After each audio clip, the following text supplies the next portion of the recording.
कहानी की शुरुआत में हम एंडी नाम के एक आदमी को देखते हैं जिसके ऊपर हत्या का आरोप था। उसने अपनी बेगुनाही साबित करने की लाख कोशिशें की, मगर उसके बावजूद उसे 2 उम्र कैद की सजा सुना दी गई। यानी अब वो 40 साल तक जेल में बंद रहेगा।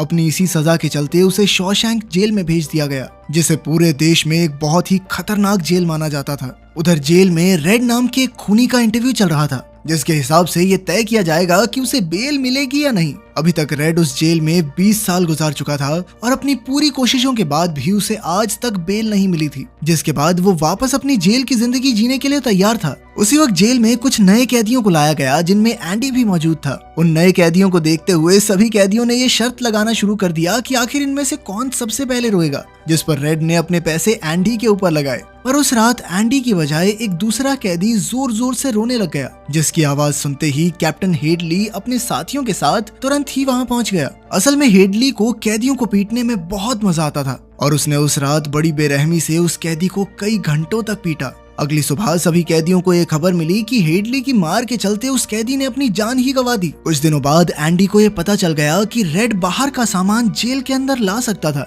और इसीलिए वो एक दिन रेड से मिलने के लिए गया। अब एंडी चाहता था कि रेड उसके लिए एक ईंट तोड़ने वाले हथौड़े का इंतजाम करे। रेड को लग रहा था कि शायद एंडी इसका इस्तेमाल जेल से भागने के लिए करने वाला है, पर एंडी ने इस बात से साफ इनकार कर दिया। जिसके बाद रेड ने इस काम के लिए हामी भरते हुए एंडी को सिस्टर्स नाम की एक गैंग से सावधान रहने को कहा, जिनका लीडर बॉग्स आए दिन कैदियों को परेशान करता था। कुछ दिनों बाद एंडी भी ये समझ गया कि अब बॉग्स की नजर उसके ऊपर है। अपनी कैद के शुरुआती दिनों में एंडी का ज्यादातर समय कपड़े धोने या फिर सिस्टर्स से लड़ने में जाता था, पर इसके बावजूद भी एंडी और रेड के बीच में दोस्ती हो गई। वो दोनों अपना ज्यादातर समय एक दूसरे के साथ बातें करते हुए ही बिताने लगे और जैसे ही छत पर काम करने के लिए भर्ती शुरू हुई तो रेड ने जुगाड़ लगाकर एंडी और अपने बाकी दोस्तों को अपने पास ही बुला लिया। और एक दिन काम करते हुए एंडी ने सुना कि हेडली को इस बार काफी ज्यादा टैक्स भरना था, जिस वजह से वो काफी परेशान था। अब यहाँ आने से पहले एंडी बैंकर था, तो उसने अपने दिमाग का इस्तेमाल करते हुए उसे बताया कि कैसे वो इस टैक्स को भरने से बच सकता है। साथ ही उसने कहा कि आप भर भी क्यों रहे हो खुद से, मैं भरता हूँ आपका ITR। पर इसके बदले उसे अपने दोस्तों के लिए चिल्ड बियर चाहिए थी, जिसके लिए हेडली पहले तो तैयार नहीं था, पर एंडी के तेज दिमाग को देखते हुए वो मान ही गया। समय के साथ साथ एंडी ने जेल में अपनी पकड़ काफी मजबूत बना ली। कुछ समय बाद वो रेड के पास एक और अजीब सी डिमांड लेकर पहुंचा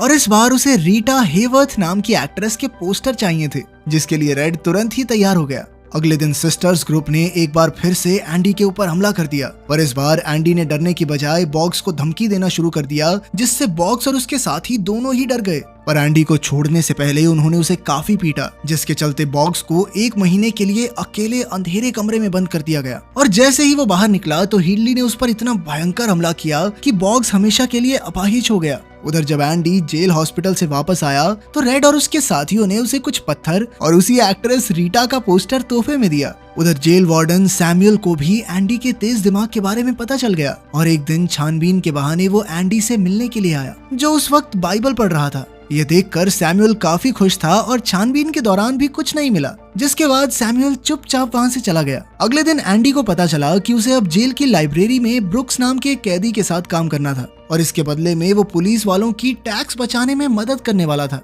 और जल्द ही उसे जेल की लाइब्रेरी को और बड़ा करने का आइडिया आया और वार्डन से सलाह करने के बाद उसने सरकार को चिट्ठियां लिखकर इसके लिए पैसे की मांग की। धीरे धीरे एंडी आसपास की जेलों में भी मशहूर होने लग गया और अब तो वो वार्डन की अपनी रिटायरमेंट को प्लान करने में मदद कर रहा था। एक दिन अचानक से ब्रुक्स को कुछ हुआ। ब्रुक्स आमतौर पर काफी शांत रहता था, लेकिन एक दिन अचानक से उसने कैदी को पकड़कर सभी पर चिल्लाना शुरू कर दिया। एक बार तो सब हैरान हो गए, लेकिन फिर उन्हें समझ आया कि असल में ब्रुक्स की सजा का समय खत्म हो रहा है और अपनी जिंदगी के 50 साल जेल में बिताने के बाद उसे बाहरी दुनिया में जाने से डर लग रहा था। ब्रुक्स को समझाने के बाद एंडी ने इस हादसे के बारे में रेड को बताया, तो उसका कहना था कि ये जेल की दीवारें बहुत ही अजीब होती हैं, जो शुरुआत में तो काटने को दौड़ती हैं, पर बाद में कैदी खुद ही इन पर निर्भर हो जाते हैं। उधर कुछ दिनों बाद ब्रुक्स को जेल से आजाद कर दिया गया, पर बाहर आने के बावजूद भी वो जेल को भुला ही नहीं पा रहा था और अब उसे ये बाहरी दुनिया बहुत ज्यादा ही तेज लग रही थी, जिसमें ढलना उसके लिए बहुत ज्यादा मुश्किल था। पर उसने फिर भी एक दुकान में नौकरी करने की कोशिश की, पर वहाँ भी वो लोगों के बर्ताव को समझ नहीं पा रहा था,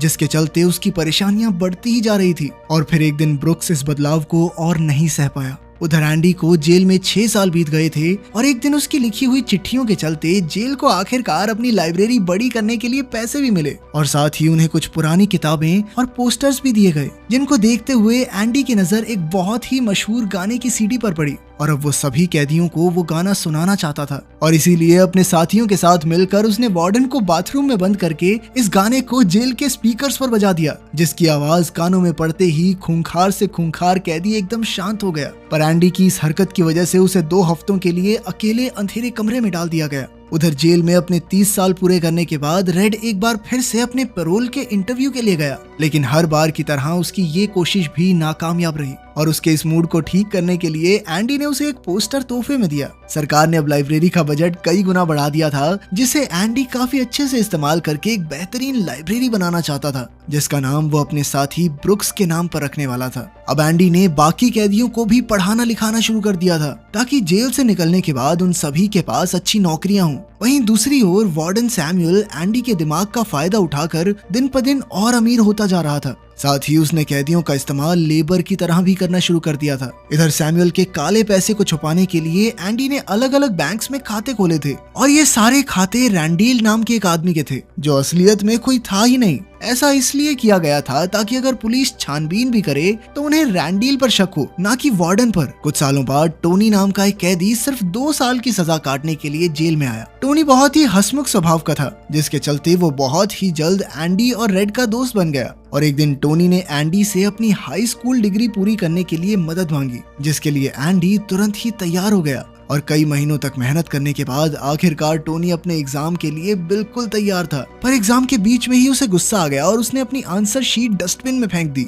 पर एंडी ने इसके बावजूद भी उस आंसर शीट को निकाला और एजुकेशन बोर्ड को भेज दिया। एग्जाम के बाद बातचीत के दौरान टोनी ने बताया कि एक दूसरी जेल में उसे एक आदमी मिला था, जिसने एक गोल्फर और उसकी प्रेमिका की हत्या का सारा इल्जाम एक मासूम बैंकर पर डाल दिया था। उसकी ये बात सुनते ही एंडी समझ गया कि इस हादसे का मासूम बैंकर कोई और नहीं बल्कि वो खुद था। एंडी ने तुरंत ही वार्डन के पास जाकर अपने लिए एक नए ट्रायल की मांग की, जिसमें वो चाहता था कि टोनी को एक गवाह बनाया जाए। और सैमुअल को डर लगा कि अगर ये बाहर चला गया तो मेरा फायदा कौन करेगा, और इसीलिए उसने इसके लिए साफ इनकार कर दिया और साथ ही उसने एंडी को एक अंधेरे कमरे में 1 महीने के लिए बंद कर दिया। कुछ दिनों बाद टोनी को उसकी हाई स्कूल डिग्री भी मिल गई, जिसके बाद उसे जेल से बाहर ले जाया गया, जहां हीडली ने उसे जान से मार दिया ताकि वो एंडी की मदद ना कर सके। इसके बाद सैमुअल ने एंडी को जाकर टोनी की मौत की खबर सुनाई, पर उसका कहना था कि टोनी को गोली जेल से भागते वक्त लगी थी। पर एंडी इस बात को मानने के लिए बिल्कुल तैयार नहीं था और अब तो उसने वार्डन की मदद करने से भी साफ इनकार कर दिया। पर वार्डन ने धमकी देते हुए बताया कि अगर उसने ऐसा किया तो वो जेल लाइब्रेरी हमेशा के लिए बंद कर देगा।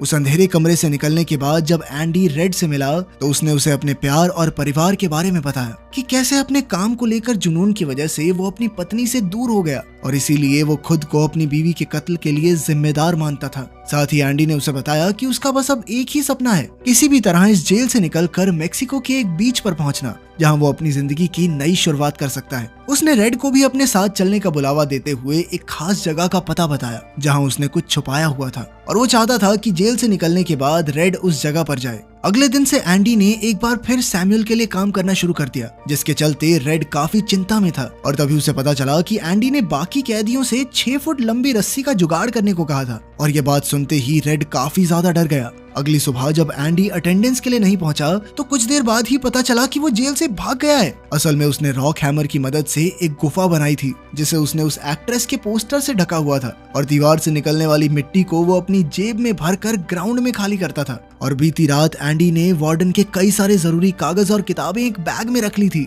जिन्हें वो अपने साथ ही ले गया। इधर जब सैमुअल और उसके साथी एंडी को ढूंढने में लगे थे, उसी वक्त एंडी ने वार्डन के सभी बैंक्स में जाकर रैंडील बनकर सारे पैसे निकाल लिए और साथ ही उसने वार्डन के काले कारनामों के सबूत भी एक मीडिया हाउस तक पहुंचा दिए, जिसके बाद चारों तरफ वार्डन के कारनामों की वजह से हड़कंप मच गया। साथ ही हेडली को टोनी के कत्ल के इल्जाम में पकड़ लिया गया और साथ ही उनके बाकी साथी भी फंस गए। पर जैसे ही पुलिस वार्डन को पकड़ने के लिए उस तक पहुंची तो वो गोली से मारा गया। खैर कुछ समय बाद रेड को एक पोस्ट कार्ड मिला जो उसके पुराने दोस्त एंडी ने ही भेजा था, जिसका मतलब था कि वो आखिरकार मेक्सिको के बीच पर पहुंच ही गया। ये देखकर रेड काफी खुश था, पर साथ ही उसे अपने दोस्त की याद भी आ रही थी। कुछ समय बाद एक बार फिर से रेड के पैरोल का इंटरव्यू था, पर इस बार उसने किसी को भी खुश करने की कोशिश नहीं की, बल्कि उसने अपने किए पर पछतावा जाहिर किया उसकी सच्चाई और ईमानदारी को देखते हुए आखिरकार उसे पैरोल पर छोड़ दिया गया। जेल से निकलने के बाद वो उसी कमरे में रुका जहां एक बार ब्रुक्स रुका था और उसने भी उसी दुकान में काम किया जिसमें ब्रुक्स काम करता था।